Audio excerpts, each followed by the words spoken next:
बिस्मिल्लाहिर्रहमानिर्रहीम। अस्सलाम वालेकुम डियर स्टूडेंट्स, मेरा नाम जाहिद फ़ारूक है।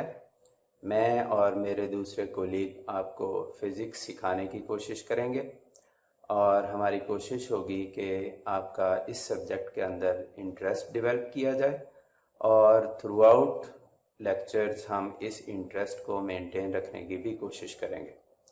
तो चलें स्टार्ट करते हैं चैप्टर नंबर 2 से। बिस्मिल्लाहिर्रहमानिर्रहीम। अल्लाह के नाम से आज के लेसन का हम आगाज़ करते हैं चैप्टर नंबर 2 से। चैप्टर नंबर 2 से स्टार्ट करने की रीज़न ये है कि हमें बहुत सारा इसके बारे में जो इसमें क्वांटिटीज़ डिस्कस होनी है उनके बारे में हमें पहले से नॉलेज भी है। हम उसको रिवाइज भी करेंगे और साथ ही उसमें फर्दर एडिशन भी करेंगे, नई चीज़ें भी पढ़ेंगे। तो चलें आज के लेसन का आगाज करते हैं फ्रॉम चैप्टर नंबर 2। अब इस चैप्टर में हम जो चीज़ें डिस्कस करेंगे उसमें हमारे पास सबसे पहले चैप्टर नंबर 1 से है थोड़ा सा content. This is about physical quantities. हम थोड़ा सा इसको डिस्कस करेंगे। इसके बाद टाइप्स ऑफ फिजिकल क्वांटिटीज, एक हमने टाइप चैप्टर नंबर 1 में पढ़ी थी और एक टाइप जो है वो हम आज यहाँ पे डिस्कस करेंगे। फिर उसके बाद हमारे पास हैं स्केलर्स और वेक्टर्स, इनको डिस्कस करेंगे, इनकी डेफिनेशंस और इनकी एक्सप्लेनेशंस।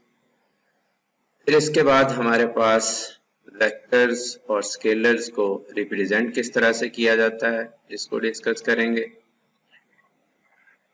फिर नंबर लाइन का कॉन्सेप्ट यूज करेंगे जो हमने पुरानी क्लासेस में पढ़ा था और एंड पे फिर हम कार्टेशियन कोऑर्डिनेट सिस्टम को डिस्कस करेंगे। अब सबसे पहले हमारे पास है डेफिनेशन, फिजिकल क्वांटिटी क्या होती है। फिजिकल क्वांटिटी ये होती है कि किसी भी क्वांटिटी का मेजरेबल कैरेक्टरिस्टिक या ऐसी क्वांटिटी जिसको आप मेजर कर सकें, that will be called a physical quantity. इसको डिफाइन करेंगे, ऐसी quantity that can be measured or any measurable characteristic of something that is known as a physical quantity. अब हमारे पास क्या सारी जो क्वांटिटीज अवेलेबल हैं वो फिजिकल होती हैं? ऐसी बात नहीं है। फॉर एग्जाम्पल कि हमें कोई सीन नजर आता है that is very very beautiful, northern areas को आप विजिट करते हैं, कोई लेक का सीन है तो you see this is very very beautiful scene. अब इस ब्यूटी को मेजर करने का हमारे पास कोई स्केल नहीं है, कोई पैमाना नहीं है जिस पे हम इसको चेक कर सकें कि ये कितना खूबसूरत है। एक और एग्जांपल देखें कि सपोज कर लें कि किसी पर्सन को बहुत गुस्सा आता है। अब वो गुस्से में लाल पीला हो जाता है, कान उसके सुर्ख हो जाते हैं, तो हमें देखने से ये तो पता चल जाएगा कि इसको गुस्सा आया हुआ है, लेकिन कितने गुस्से में है ये हम मेजर नहीं कर सकते। तो ये जो ब्यूटी है हमारे पास या किसी को गुस्सा आना है, ये दो कैरेक्टरिस्टिक्स हैं जिनको हम फिजिकली मेजर नहीं कर सकते। इस वजह से ये फिजिकल क्वांटिटी नहीं कहलाएगी। तो जिस क्वांटिटी को मेजर कर सकें that will be a physical quantity. अब फिजिकल क्वांटिटीज की एग्जांपल्स में हमारे पास लेंथ है, मास है, टाइम है, speed, pressure and so on, और बहुत सारी क्वांटिटीज हैं जो हम बुक में डिस्कस करेंगे। तो दीज आर फिजिकल क्वांटिटीज। अब फिजिकल क्वांटिटीज के बाद हमारे पास types of physical quantities. Chapter 1 में जो हमने टाइप्स पढ़ी थी उसमें बेस क्वांटिटीज पढ़ी थी और डिराइव्ड क्वांटिटीज पढ़ी थी। अब हम यहाँ पे इनकी जो रिप्रेजेंटेशन है उसके अकॉर्डिंग इसकी टाइप्स को डिस्कस करेंगे, that is known as scalars and vectors. अब स्केलर्स अपने नाम की तरह सिंपल होते हैं। Scalars are those physical quantities that are completely represented by magnitudes only. अब मैग्नीट्यूड क्या होता है? This is a numerical value or a number with a unit. तो दोनों मिलकर हमें उस क्वांटिटी के बारे में इंफॉर्मेशन देंगे कि ये लार्ज है या स्मॉल है। आप यूनिट को बड़ा कर दें या छोटा कर दें या न्यूमेरिकल वैल्यू को स्मॉल और लार्ज कर दें, तो दोनों सूरतों में मैग्नीट्यूड में चेंज आना शुरू हो जाएगी, वो इंक्रीज होगा या डिक्रीज होगा। अब हमारे पास स्केलर की एग्जांपल्स में मास है, टाइम है, distance, speed, density, volume, length, area and so on, और बहुत सारी क्वांटिटीज होंगी जो स्केलर्स कहलाएंगी। इसके अलावा भी बहुत सी क्वांटिटीज हैं जो हमने बुक में डिस्कस करनी है, तो हम उनको कहेंगे स्केलर्स। नेक्स्ट हमारे पास है वेक्टर्स। तो वेक्टर्स कौन सी क्वांटिटीज होती हैं? Those physical quantities which are represented by magnitude as well as direction for their complete representation। तो ऐसी क्वांटिटीज को हम वेक्टर्स कहेंगे। अब वेक्टर्स की एग्जांपल्स में हमारे पास डिस्प्लेसमेंट है, वेलोसिटी है, acceleration, force, torque, electric field strength, magnetic field strength and so on. Second line में जो टू क्वांटिटीज मैंने कोट की हैं, these are from second year book, तो वहां पे भी हमने इनको डिस्कस करना है, तो इनको जस्ट यहाँ पे कोट किया गया है। अब उसके बाद नेक्स्ट हमारे पास है वेक्टर्स की रिप्रेजेंटेशन, कि वेक्टर्स को रिप्रेजेंट किस तरह से किया जा सकता है। अब वेक्टर्स को रिप्रेजेंट करने के लिए हमारे पास यहाँ पे टू मेथड्स हैं। एक को हम कहते हैं ग्राफिकल मेथड, या इसको ड्राइंग मेथड भी कह सकते हैं, और दूसरा हमारे पास मेथड है एनालिटिकल मेथड, या इसको सिंबॉलिक मेथड कह सकते हैं। तो अब हम इन दोनों मेथड्स को डिटेल से यहाँ पे डिस्कस करेंगे। अब ग्राफिकल मेथड में, जैसा कि इसके नाम में है कि ये ड्राइंग मेथड है, तो हमें कुछ ड्रॉ करना पड़ेगा। जैसे ग्राफ पेपर के ऊपर हमें ड्रॉ करना पड़ता है, ग्राफ या लाइन ड्रॉ करते हैं। तो जैसे ही हम पेन को ओपन करके किसी पॉइंट पे प्लेस करेंगे, तो वहां पे सबसे पहले हमारे पास जो चीज ड्रॉ होगी that will be a point. अब जब हम पेन को ड्रैग करेंगे अलोंग द पेज, तो हमारे पास एक लाइन आ जाएगी। तो इस तरह से हम ड्राइंग मेथड में किसी पॉइंट को या लाइन को ड्रॉ कर सकते हैं।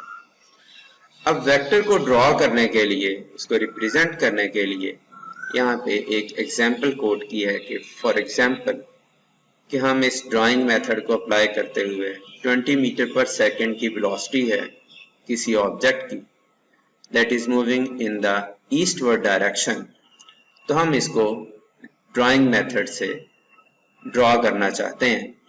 तो अब इसके लिए सबसे पहले हमें जिस चीज की जरूरत होगी दैट इज इट्स स्केल।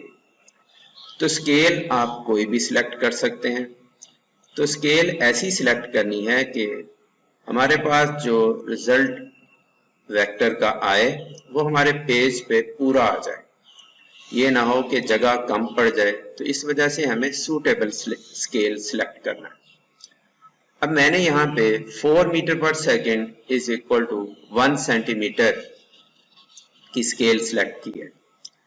तो 20 मीटर पर सेकेंड को शो करने के लिए मुझे 5 सेंटीमीटर लेंथ रिक्वायर होगी लाइन सेगमेंट की। तो अब डायरेक्शन को शो करने के लिए सबसे पहले हम डायरेक्शन की शो करेंगे।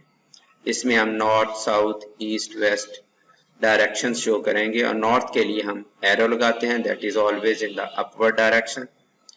तो सबसे पहले हम डायरेक्शन की प्लॉट करेंगे। तो मैंने ये डायरेक्शन की प्लॉट की है। तो east is in the rightward direction, और मुझे 5 सेंटीमीटर की लेंथ चाहिए।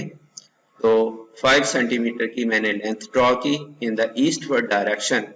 This is showing the velocity of the object which is moving at 20 meter per second in the eastward direction. Next हमारे पास है symbolic method, एनालिटिकल मेथड में से ही इसको हम डिस्कस करते हैं। तो एनालिटिकल मेथड कह दें या सिंबॉलिक मेथड कह दें, तो नाम में जाहिर है कि हम इसमें वेक्टर को सिंबल्स के साथ रिप्रेजेंट करेंगे। अब सिंबल्स में हमारे पास अल्फाबेट्स भी होते हैं, कैपिटल लेटर्स में भी, स्मॉल लेटर्स में भी, या हमारे पास ग्रीक लेटर्स हैं alpha, beta, gamma and so on. तो हम इनमें से किसी को भी यूज करते हुए, सिंबल को यूज करते हुए हम अपना वेक्टर ड्रॉ कर लेंगे। अब इस सिंबॉलिक मेथड को यूज करने के लिए हमारे पास दो कैटेगरीज हैं, दो वेज हैं जिनको हम अप्लाई करेंगे। एक हमारे पास कहलाता है मेथड जो हम कंपोजिशन में यूज करेंगे, कंपोज करते हुए किसी डॉक्यूमेंट को हम अप्लाई करेंगे, और दूसरा मेथड जिसको मैं स्टूडेंट मेथड कहता हूं वो स्टूडेंट्स यूज करेंगे। तो अब देखें कि हमने कंपोजिंग मेथड भी पढ़ना है कि जब आप कोई डॉक्यूमेंट कंपोज करेंगे तो कौन सा मेथड अप्लाई करना है, और जब स्टूडेंट्स वेक्टर्स को रिप्रेजेंट करेंगे तो वो इस सिंबॉलिक मेथड को कैसे अप्लाई करेंगे। अब सबसे पहले कंपोजिंग मेथड देखें कि हमारी जो बुक है, this is a compose document.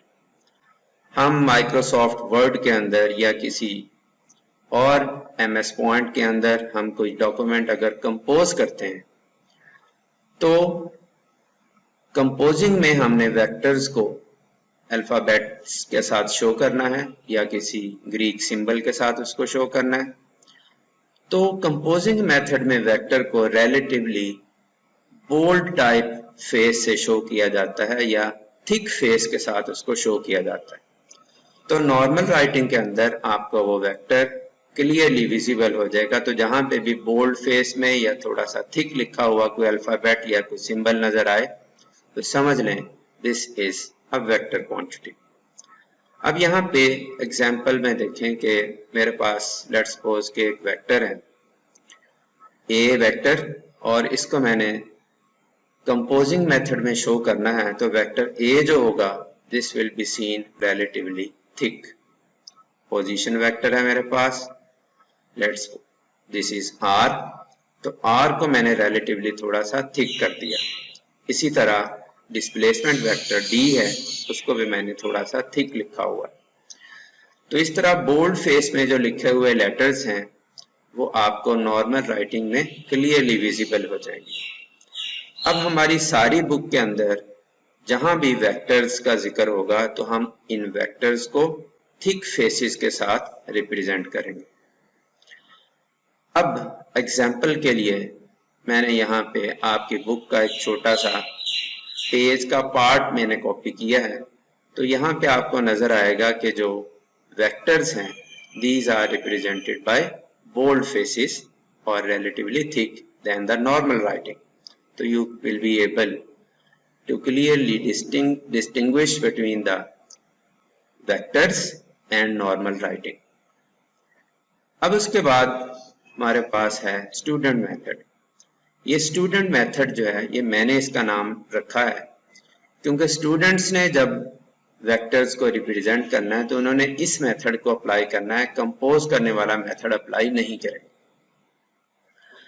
अब इस मेथड में लिखेंगे तो हम अल्फाबेट स्मॉल या कैपिटल लेटर्स में, और साथ उनके छोटा सा एरो लगाना होगा हमें उस अल्फाबेट के ऊपर।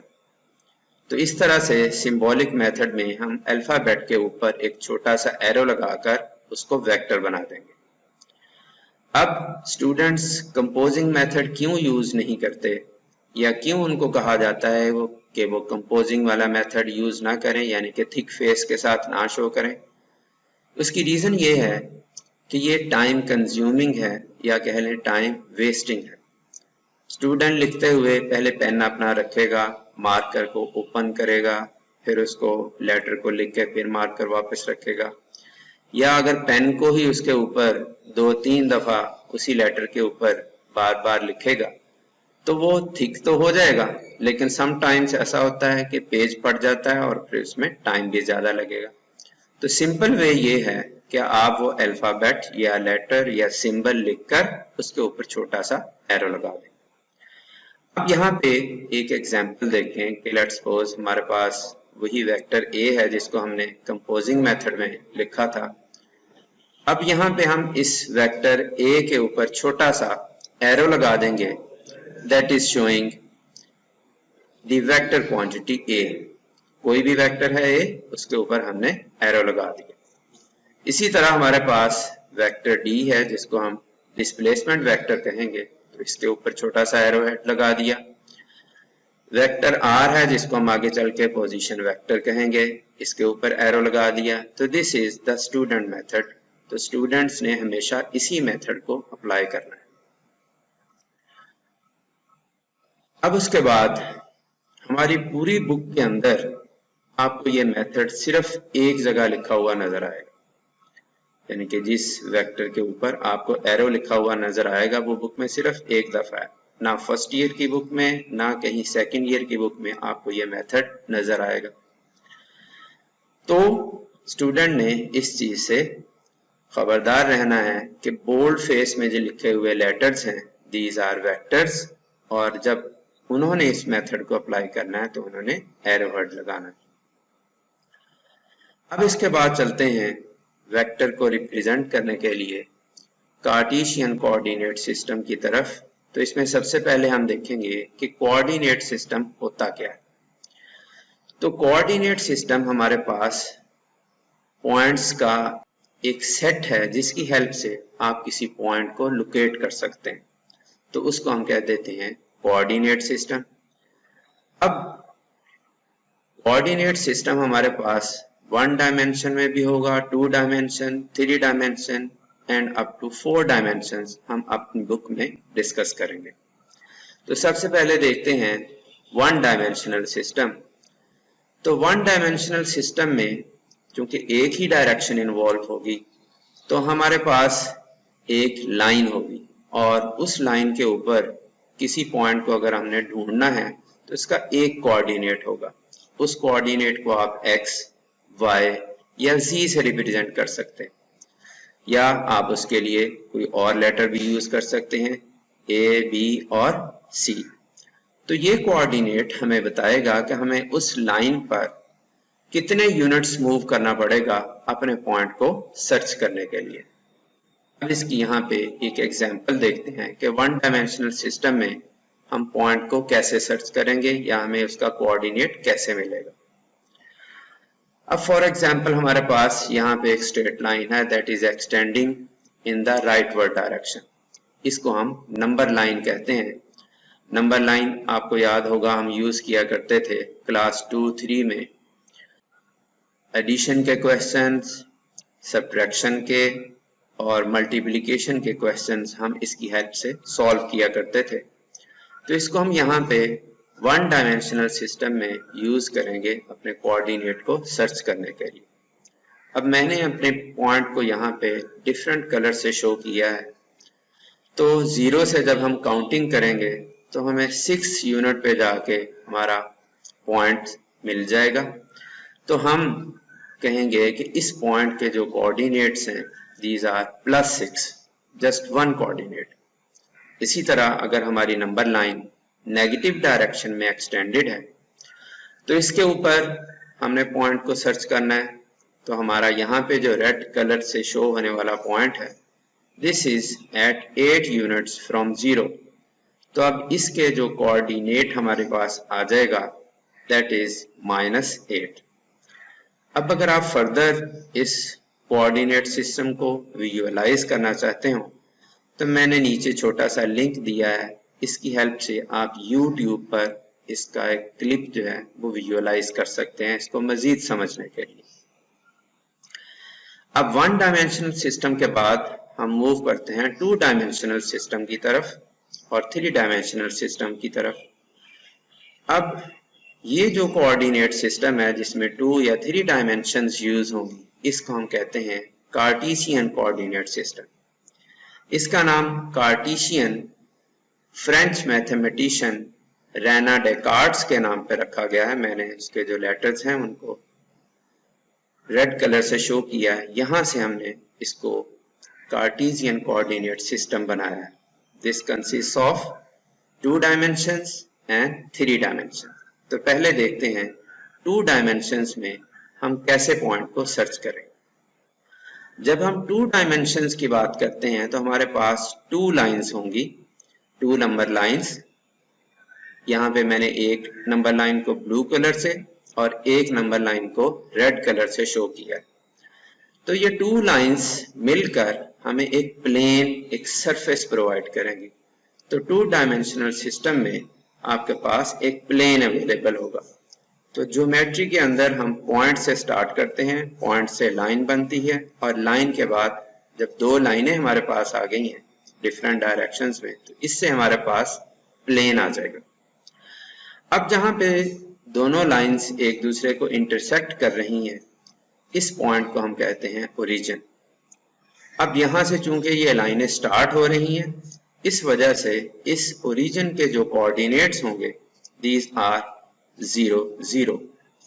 अब इस ओरिजिन से राइटवर्ड आपके पास जो वैल्यूज होंगी दीज आर पॉजिटिव, अपवर्ड भी पॉजिटिव होंगी, and leftward and downward are taken negative.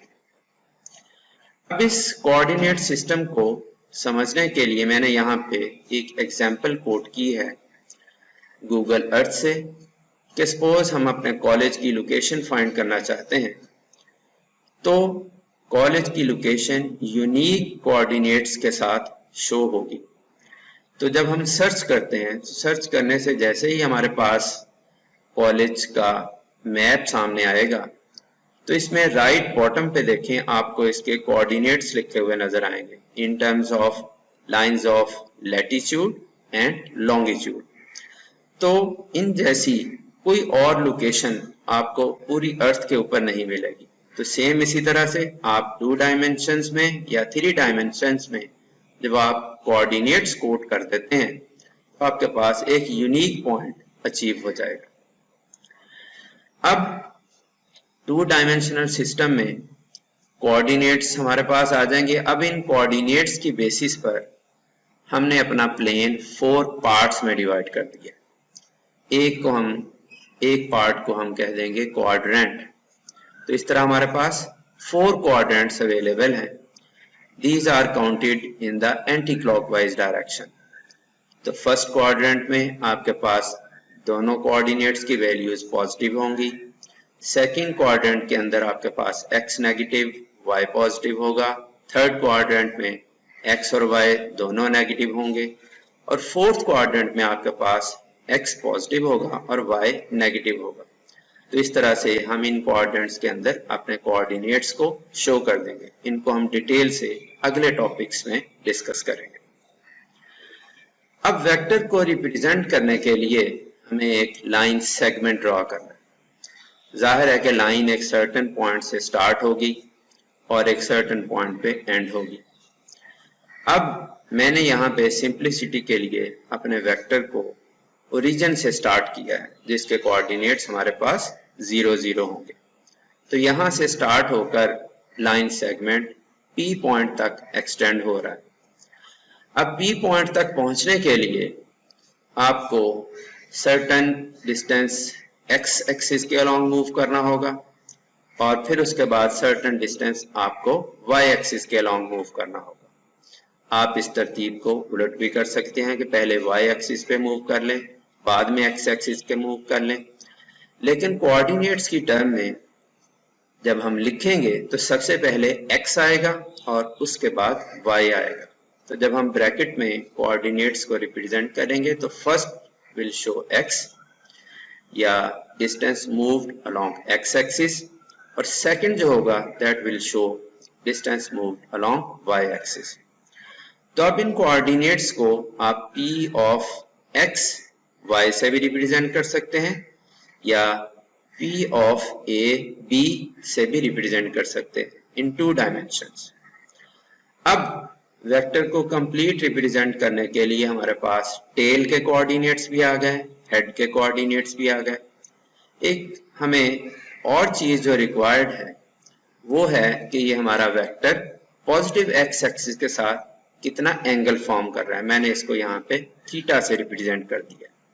तो अब वेक्टर की कंप्लीट रिप्रेजेंटेशन के लिए आपको टेल के और हेड के कोऑर्डिनेट्स चाहिए होंगे और पॉजिटिव एक्स एक्सिस के साथ एंगल रिक्वायर होगा। अब आगे चलते हैं अपने डायमेंशनल सिस्टम को 3 डायमेंशनल सिस्टम की तरफ। Cartesian coordinate system in 3 dimensions. अब 3 डायमेंशनल सिस्टम जो है this is known as space. तो इसमें एक एक्सिस का इजाफा हो जाएगा। पहले हमने एक्स एक्सिस और वाई एक्सिस को डिस्कस किया था, अब हमारे पास जेड एक्सिस भी आ जाएगा। तो अब हमारे पॉइंट के 3 कोऑर्डिनेट्स होंगे एक्स, वाई एंड जी, या बुक में जैसे इसको रिप्रेजेंट किया गया है this is P A B C. अब ए बी सी कोऑर्डिनेट्स हम बुक के अंदर यूटिलाइज करेंगे 3 डायमेंशंस के लिए। और नीचे एक YouTube का लिंक भी दिया हुआ है, इसकी हेल्प से आप इसको विजुअलाइज भी कर सकते हैं क्लिप के अंदर। अब 3 डायमेंशनल सिस्टम में जब हम पहुंचेंगे तो 3 कोऑर्डिनेट्स तो हमारे पास आ गए पॉइंट के। टेल के कोऑर्डिनेट्स 0 0 आ जाएंगे अगर वो ओरिजिन से स्टार्ट हो रहा है। अब हमने 2 डायमेंशंस में सीखा था कि इसको रिप्रेजेंट करने के लिए, कंप्लीट रिप्रेजेंटेशन के लिए हमें एंगल भी चाहिए। अब एंगल जो है वो हमारा एक्स एक्सिस के साथ पहले हमने थीटा पढ़ा था। यहाँ 3 डायमेंशंस में इस एंगल को एक्स एक्सिस के साथ जो फॉर्म होगा इसको हम कहेंगे अल्फा, और जो वाई एक्सिस के साथ बनेगा इसको हम कहेंगे बीटा, और जो जेड एक्सिस के साथ होगा इसको हम कहेंगे गैमा।